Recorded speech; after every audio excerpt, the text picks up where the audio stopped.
રાજ્યમાં ગણપતિ દાદાના ઉત્સવની ઉજવણી કરવામાં આવી રહી છે ત્યારે મહેસાણાનું એક એવું ગણપતિ મંદિર કે જ્યાં ગણપતિ દાદાને ગાર્ડ ઓફ ઓનર અપાય છે।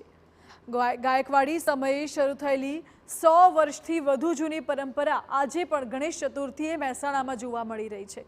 મહેસાણાના મુખ્ય બજારમાં આવેલું સિદ્ધિવિનાયક ગાયકવાડી ગણપતિ મંદિર લગભગ 111 વર્ષ પુરાણું મંદિર છે, જ્યાં ગાયકવાડ દર્શન કરવા આવતા હતા, જેઓએ ગાર્ડ ઓફ ઓનરની શરૂઆત કરી હતી અને ત્યારથી શરૂ થયેલી આ પ્રથા આજે પણ દર વર્ષની જેમ જાળવી રાખીને મહેસાણા પોલીસ દ્વારા ગણપતિ દાદાને ગાર્ડ ઓફ ઓનર અચૂકપણે આપવામાં આવે છે।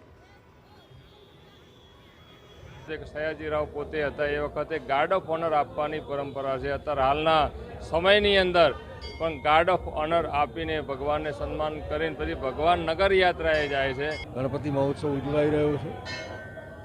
ગાયકવાડના રાષ્ટ્રીય ગણપતિ મહોત્સવ ચાલી રહ્યો છે અને તેને એ વખતથી જ ગાર્ડ ઓફ ઓનર અહીંયા અપાય છે એવી પરંપરા છે। એ પરંપરા આજે પણ આપણને જોવા મળી છે।